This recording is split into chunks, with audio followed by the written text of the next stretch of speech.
Okay, so one reason that your belt might be tearing up a little bit faster than usual is you may be vacuuming too low. Okay, so here's how to quick fix that. If you're too low, it's applying a lot of tension to that belt because that brush is spinning against the grain pretty much when it's too low. All right, so let me show you that.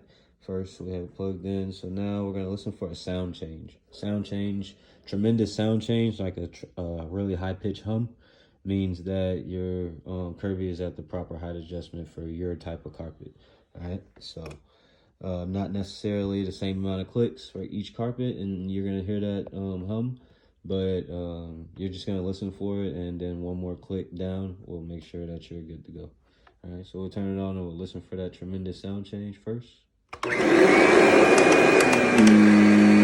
there, tremendous sound change. And then one more. Right there. That's all we need. Right?